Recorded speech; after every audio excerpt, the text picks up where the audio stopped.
Hi, I'm John Wells, and we're at ICAN Talks, and I have the pleasure of talking with Governor Josh Green.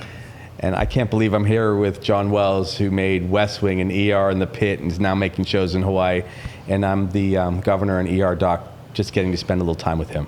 It is just mind-blowing to see you in this way. I channeled two things that I guess track with the incredible art that you've done, which is I was an ER doc and came to Hawaii, and I ended up in politics as governor ultimately, but I watched West Wing and I watched ER, and it blew my mind for my entire, youth into adulthood. So This is a very surreal thing. That's very kind of you to say. Well, you're from Pittsburgh, right? I mean, I went to school in Pittsburgh, but you're actually the real deal. Well, I think you're the real deal and in the most incredible way. Yeah, we were in Pittsburgh together, I think. I grew up in Pittsburgh, and I know that we overlapped when you were at CMU, Carnegie Mellon, and I was a couple years behind you. And yeah, that's my home. My mom and dad and brother still live there. And so that's where part of my heart is. The other, larger part perhaps is here in Hawaii. But there's these weird connections to Pittsburgh. And I have to say this is the weirdest one of all time to be here with you and to be thinking about what it was like there. And, I know we were talking about it not long ago, but to watch The Pit now, it's just so extraordinary. And first of all, thank you for that show, because my people are loving it. Oh, great. And I remember going to some of those hospitals, training, did my medical training there. Yeah, we shoot at Allegheny General Hospital when we're there in Pittsburgh, yeah. It's amazing. And it's fun to have those references. Pittsburghers are unique brand of people. Some of them land in Hawaii, which it's hard to believe, but yeah, that's a really nice location piece for me. And seeing all the medical stuff, obviously, it seems to bridge this gap to the earlier days when ER was on. Yeah, and I'm just loving that. Yeah, I mean, we really fortunate to get to do it. I spent 5 years in Pittsburgh because I went to Carnegie Mellon, yes, and then stayed for almost 2 more years working at the Pittsburgh Public Theater and the Civic Light Opera doing musicals, and just loved the city. And when we had the opportunity to figure out where we would do the show, it was great to set it there. Yeah, it's been an experience. I mean, I came from Colorado, grew up in Colorado, and then went to Pittsburgh, which was a very different experience from Arapahoe County, Colorado. What was your experience in coming to Hawaii when you came over? It was so accidental. I did residency at UPMC, which is Pitt, and it's kind of right around where the Pitt show is filmed. And I thought I was just going to be a Pittsburgher and stay in Pittsburgh and do my life there. I got an interview for a job in East Liberty, which is one little towns right, and where it's a little tougher. And I had the National Health Service. A little tougher. That's a nice way of putting it at the time. Yeah. It's a tough place. And so, but I was National Health Service Corps, so I was paying back my loans and getting to serve in any community that didn't have a doctor. And I remember I interviewed once, and you know this because there's not a lot of rainbows in Pittsburgh, and I interviewed, and there's this huge rainbow over the parking lot, and I thought, I'm getting this job. They're going to give me this job. And the next day, after they said it looked good, they had to hire somebody else because he had a visa issue or something. I was like, oh my God, I'm going to be bounced out of my hometown. And I got a call from this guy in Hawaii who said, if you'd like to interview, we looked at you and we thought, okay, we'll actually give you a shot and interview you. And next thing I know, I'm the doctor on the Big Island in Ka'u. And that, in my own weird metaphysical thing, was the rainbow. And then ever since, a lot of rainbows here in Hawaii. So coming to Hawaii was special. People were great to me because I was their doctor, and in the ER, so our stories, the way you tell stories, have kind of in a weird way overlapped. And and my last name is Green too, which is the Dr. main Green character. was the main character on ER. It's so crazy. So I've loved Hawaii. And so I'm curious though, you started in national service immediately because of your medical loans? I mean, that right from the beginning. I mean, that's the way so many people get educated and yes, that was my first job. And can give back. Yeah, they took me in. So right after residency, 6 weeks later, I had my first shift in the clinic and then the ER on the Big Island. And I know you've just been filming there, so we're so thankful to you guys for supporting our local people and the industry. But that was it. In fact, there were no jobs except for basically the little clinic that we were down in. And now we got, Jason Momoa doing his show and you doing your movies and shows. And it's a special thing. But yeah, it was National Health Service. And then I ended up getting into politics accidentally. I ran for the State House to make a point that we didn't have any drug treatment. And we found out like a week before the election that my opponent was a drug dealer. And I ended up winning the election. And then I was stuck in the thing. And some things happened. I became governor. But I stayed in those communities being the ER doc and doing the health service for all those years. And, it's the stories. We've had a couple chances to chat before, and the stories are amazing about the people, the extraordinary people in the rural parts of this state and the heart that they have for each other. But they are kind of, they would not be out of place in these incredible dramas that you've created. And I see them, so it makes me smile inside when I see you tell a story and I tell Jamie, Wells just did the story. It's exactly what I told you about that. Well, that's the reality in our national health care system now, is that so many people are dependent upon emergency care for their primary care, and with all the changes now that are happening in Medicare and Medicaid, and it's only going to be more and more. So, I think we're telling stories, but we're just talking to people and physicians, and they're telling us what they're seeing, and we just write it. It's amazing. The art life metaphor that you've created is phenomenal. And I won't give away any of the storylines for those who haven't yet seen The Pit, which I got to tell you, you've got to see this show, because it beautifully melds reality with what the healthcare experience is. And people ask me this all the time. It's like, is the healthcare legit? And I say, you bet it is. I mean, it's in the intense version, but it is very legit. But I've loved how you have taken these real world moments, whether it's ICE or whether it's these other storylines, and you've melded them into this beautiful show with these interesting characters, because people, I think, can take some part of the social experience away from it, and you get to be, I assume this is intentional, you have to tell me, like a social commentator and something that engages people. But those are real stories that are relevant now, and the political side of me also appreciates it. It's amazing how those two worlds are together. Well, and all the things that you're having to deal with in government just to try and provide the basic services that are necessary, that people need, because and it's difficult, I think, a lot of times if you have good health care insurance and you're sort of covered on your side, to really understand how challenging it is for 40-50% of the population. So we try and tell those stories just so that the people who can afford to get HBO Max actually see the people who can't afford to get HBO Max and what their lives are like, and how they have to interact with healthcare. Oh, it's true. I mean, in our state, 399,000 of us have Medicaid or on Medicaid, and when you told those stories about a family that couldn't afford their care but was had to get admitted to the hospital anyway, it's just so real, and it's interesting because I think a lot of times when people see that, then they can connect to it. I know that it will be valuable, and it's special. I'm curious, if I may ask you, like, do you like to do shows that track with current events and the honest to goodness crises in the moment? Like West Wing, I mean, boy, you went through every possible political iteration. And for those of us who are political junkies, we lived off of it. I happen to have got a twofer because I was also a medical junkie and watched ER in those years. But how did you fall into those types of shows? Well, have always been interested in this idea that we can entertain and at the same time actually talk about the real issues, and that you can. Aaron Sorkin, who we did West Wing with, has a great saying, which he said, we're not trying to get people to eat their vegetables. We're trying to get people to be entertained. Yes. But as part of that entertainment, you can actually tell the truth about what's happening.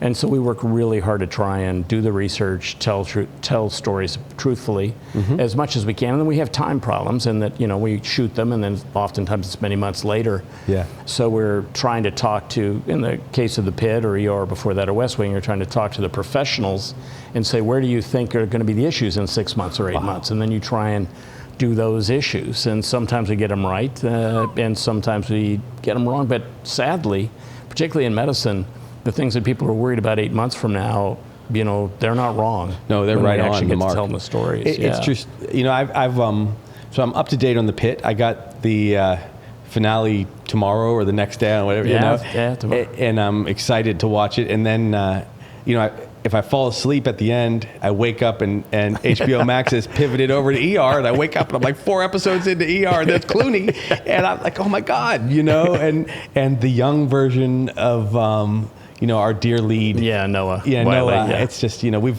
it's been fun to watch him, by the way, because I think I maybe am a year different in age than him, but when you wrote that, the beginning of ER, I was in med school, and he was in med school. And so all my guys, my group of friends, we literally tracked with him year for year for like 15 years or 12 years or whatever number of seasons he was on. Educationally, yeah. It was bizarre. And so I have to say, I mean, I'm fangirling on you, but it was a really unusual experience to have that whole arc. And we enjoyed it because it really is that way. As you say, I mean, you've tracked with them in the moment with West Wing and the medical field, but it also is that way for doctors to go through those stages of training and experience. And they're just people, you know, and so they're growing up and they're falling in love with people and they're going through their own crises, which there were a lot of crises in ER for those guys. But my friends and I just straight up enjoyed it. In fact, when we were in med school, that was our escape. We would watch the episode every week, which was a fun thing. That seemed for a like bunch it was of med something students. you wouldn't want to watch, but You know, it got really hard to get into med school after you started your show, because I don't know if you remember this, but when LA Law came out a long time ago, everybody wanted to go to law school. And then when ER came out, everybody wanted to go into medicine or ER. And so there was like this big spike. And we were lucky, we were already in. But you created things that were just, I mean, these are legend shows. And I think you got another one. You know, thank you for that. You mentioned earlier on ER, you know, the first time I came to Hawaii to shoot was on the final episode for Dr. Green, which we shot in Hawaii. And I had my wife and I bought a house on Kauai by then, and we're spending a lot of time here. And that was the first time I came and just saw how fantastic these crews are. And we've been back now, I think, 4 or 5 shows and shooting this second season of Untamed right now in Oahu and then on the Big Island for Volcanoes National Park. And, you know, there are just fantastic crews and fantastic people here. And so it's easy to come back. It's such a beautiful place and people want to see it. And it's a little easier, you say the actors, where we go on. If you say, well, Oklahoma City or Hawaii, they tend to go like, oh, Hawaii, when? Can I bring my wife? Can I bring my husband? Can I, you know, so, but, you know, there's a tremendous crew base here of really talented people. And, you know, one of the things that I've been really delighted to watch is the growth of that crew base, the people, the young people who've gotten involved in the business and who are learning these skills and crafts with the tremendous support of the state government, which makes a huge difference for us. We can do a lot more. You know, when I saw that first episode that you allude to, that first Hawaii episode, I watched it. I mean, and, you know, tears rolling down my face because this doctor whose life is ending, right, with his tumor, his brain tumor. And I remember, I had never been to Hawaii, by the way, in my life before I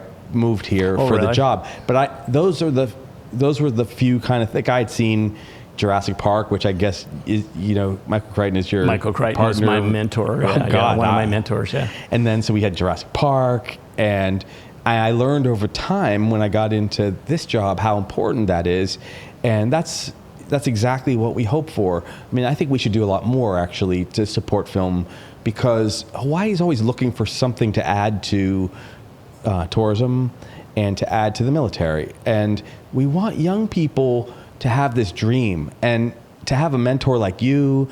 And then, you know, we got Jason Momoa, who's so cool and buff and And he's a good actor. He's great. It's unbelievable, and he's so normal, and you run into him. But the idea that we could have several shows here, and kind of channel sometimes the past, like it's Hawaii 5-0 or Magnum, which also I watched as a kid.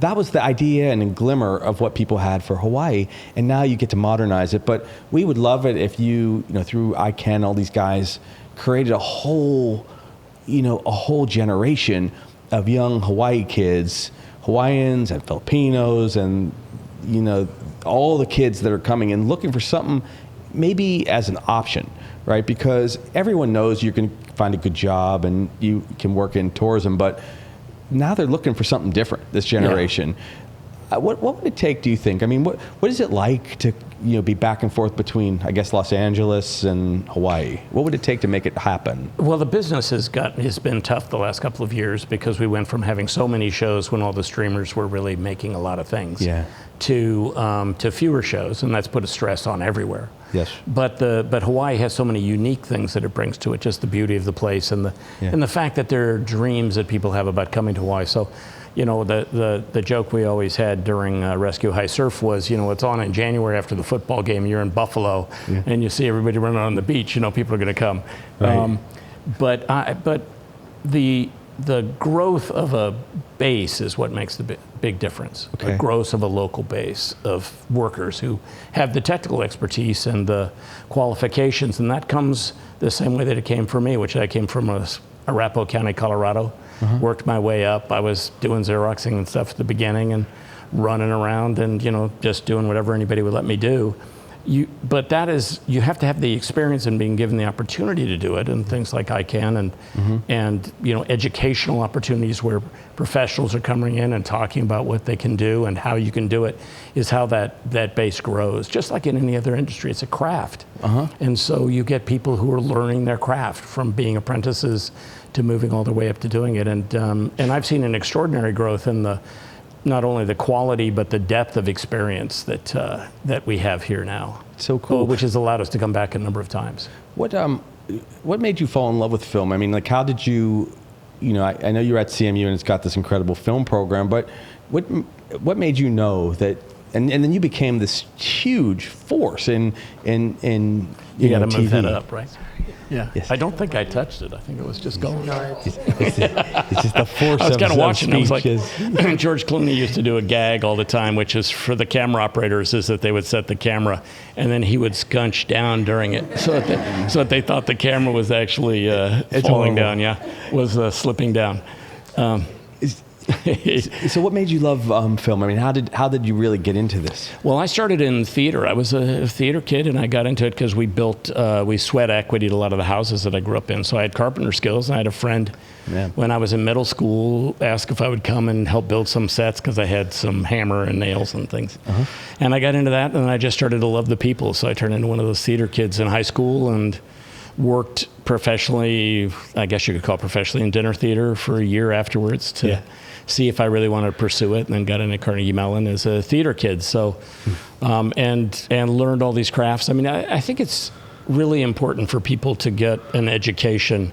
I'm not necessarily always pushing for college education, but to know film, to know television, know storytelling. Yeah. Because we're just really all storytellers. We're just always trying to tell stories and looking to hear them and hear what interesting thing people have to say. Yeah. And I just I fell in love with the people that I was working with. I mean, I walked into this room, shook hands with some people I really love and have worked with in the past. And so that's what happens. We're kind of a big circus troupe who all know each other. I got to see that a little bit growing up. My uncle, he was one of the founders of the Steppenwolf Theater in Chicago, Wayne Adams, and he used to bring this troupe of people through our house in Pittsburgh, and it would be like Gary Sinise and John Malkovich, and this is a long time ago when I was like a baby, and these incredible actors who became major superstars. Metcalf, and it's amazing. They were fantastic. Yeah, and I saw that, and it.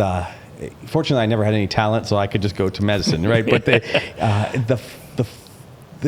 the fury of energy that was there was awesome. What's it like? What's been like working with all these guys that became like mega stars that you kind of raised, it seems. Well, or that I had the privilege of working with, who helped me in my career as much as I hope I was able to help them with their career.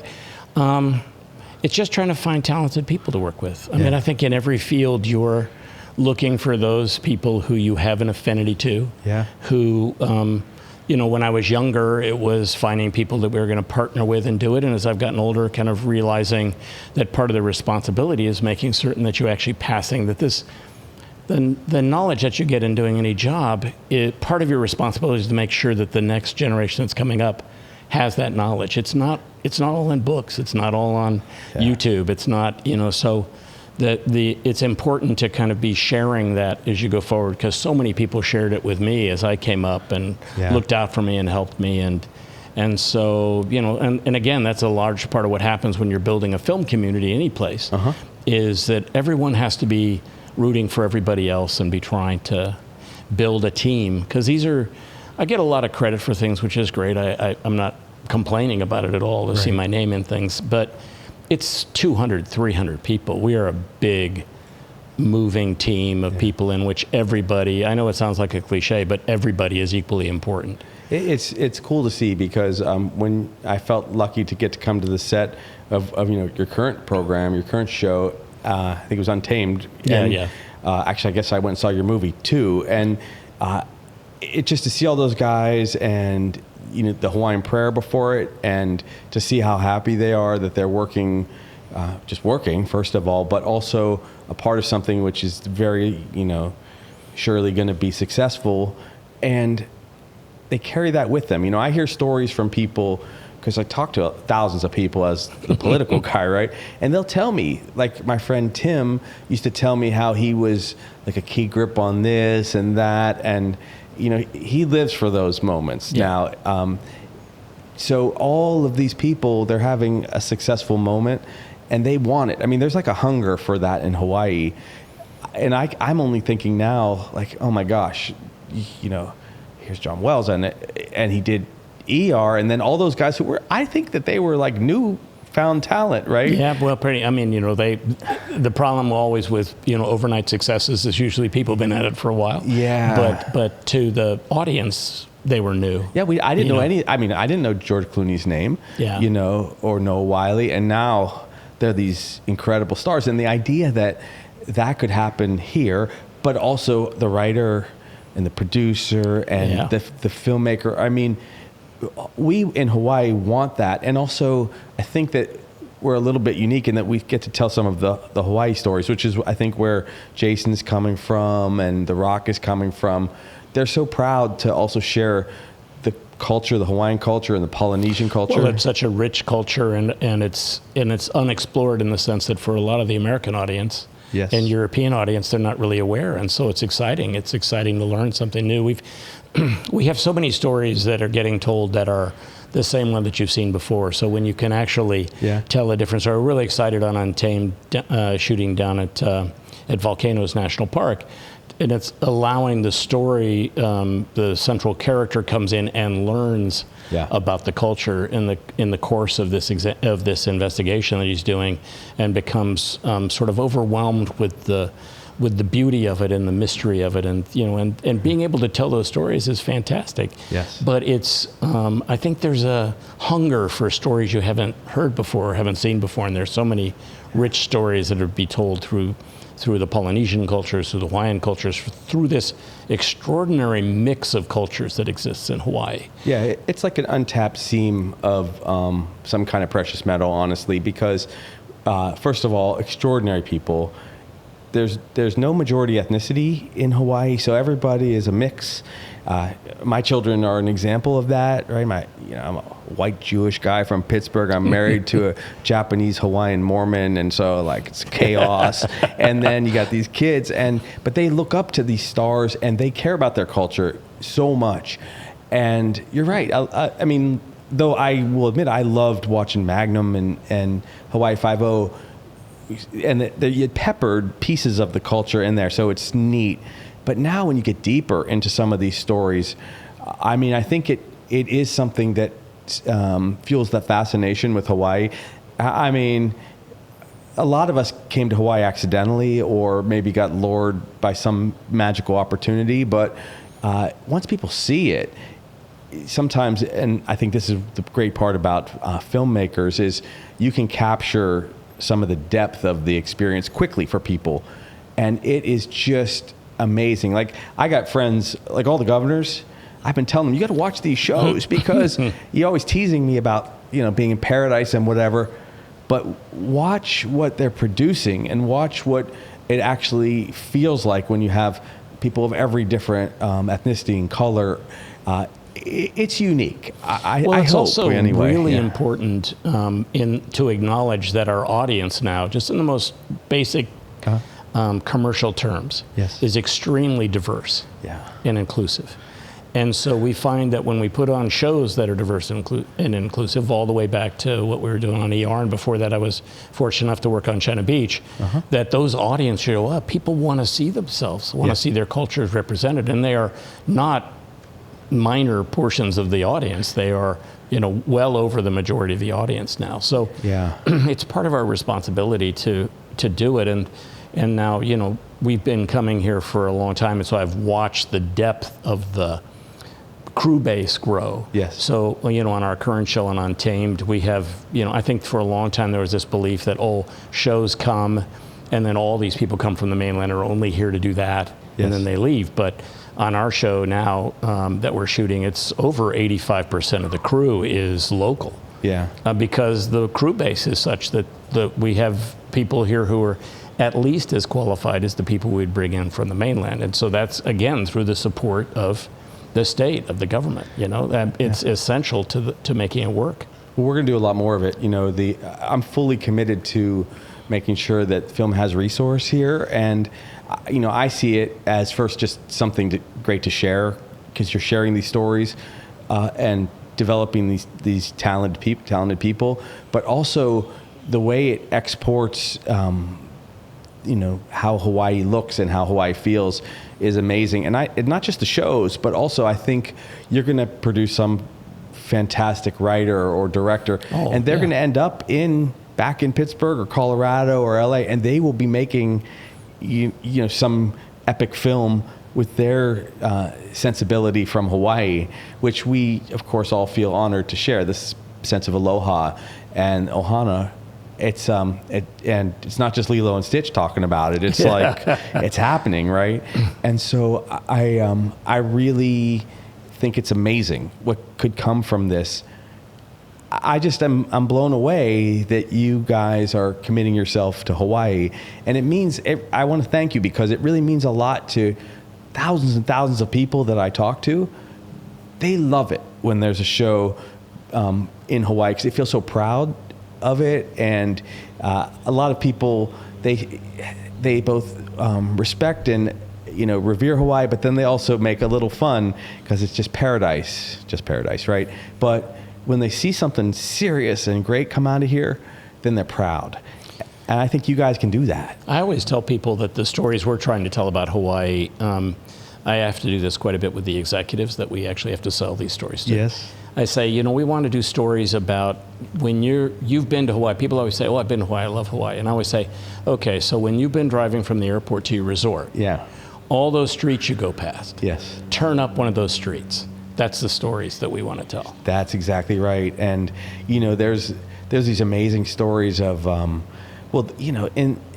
the, before we turned into the, the 2000s, there were epic adventures in Hawaii, eras where there were plantations, and then of course there was the World War experience and Pearl Harbor, and those stories get told. But then all these people that ended up here, it's just incredible. And I wish I got to experience some of those times. My wife, she'll tell me stories about what the 70s and 80s were like in Hawaii, and you still can feel that, especially when you get outside of downtown Honolulu, or you get to the neighbor islands, you really feel the more traditional Hawaii. Going to Molokai, it's amazing. Kalupapa, where somebody at some point's got to tell some of those stories. Two saints, and the whole story of Father Damien and those who suffered and were spent their lives in this basically camp.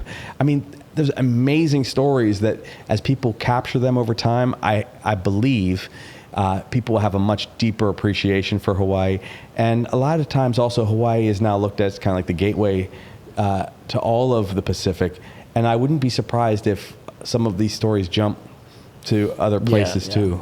Yeah, and and the kind of things that Jason is doing and others to to tell these stories, that they have to be told. The stories need to be told by the people whose culture they come from. And so as you grow crew bases, you're also growing writers. You're encouraging people to say these are stories that can be told that people are going to be interested in. Yeah. And things like ICAN, where you're sort of encouraging people to dream that their stories, their life stories, what they think, what they're feeling, will be valuable to other people. And that's the moment where you really kind of cross over in storytelling. I think it's awesome. I mean, ICAN just turned 3 is my understanding, and it's going to be 5, and it's going to be 10, and it's going to be 20, and we're going to be sitting here hopefully celebrating, new epics. I'm feeling real confident about it. One thing that we're hoping to do at the advice of the leaders there is to maybe take the lid off of the benefit package that the state can come up with when we tell the cultural stories. When there are stories that are deeply rooted in Hawaii's culture, then we'd like to not have it count against these caps, all these states. Like, I compete with my other governor friends, and sometimes they may have a more robust ability to invest in certain films, or they might have a rural setting that's very inexpensive to film. Hawaii is maybe not inexpensive, I guess we could say, but because it captures these other things, and then when people see these stories, it just lights up. And so we're thinking that over time, if we don't have any restrictions on like tax credits or other incentives, when the cultural stories are being told by people like you and Jason and others, then it's just even that much better. And those stories will get told because of that. I think so. The incentives of it are very essential with the people that I have to deal with to get things made. Oh yeah, I mean my family was like, if you're going to talk to, please make them do West Wing too, And I tell them, well, guys, I'm the governor of Hawaii now, and I also want him to do some incredible epic about Kalakaua, or about maybe what happened 100 years ago in Hawaii. And I mean, Jamie and I are right now living at Washington Place, where Queen Liliuokalani lived. And so we walk around and we just imagine the spirits that are around that beautiful home. And it still looks like old Hawaii. And I can only imagine how people who haven't spent a lot of time here would react. I think it's a recipe for major success. But I think we have to do our part to get others to come and be a part of Hawaii, so that you can expand this discipline. I want to thank you for doing it, for being in Hawaii. What are your dream projects going forward? I know we don't have a lot of time, but you're already there. I mean, so what's a guy like you still want to do? I just listen for stories. People tell me things that are interesting that I think I want to spend.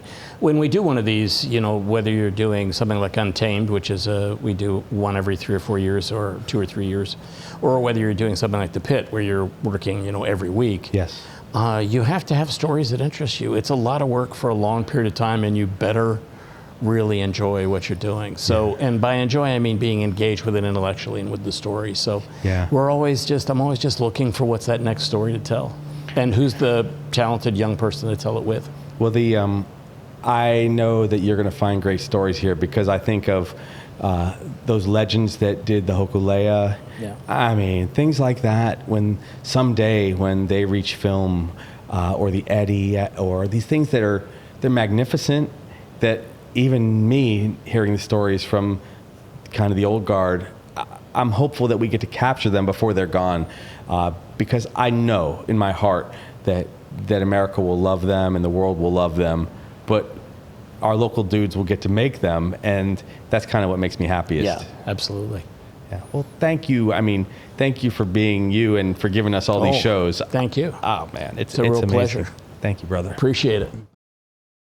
Happy third birthday, ICAN.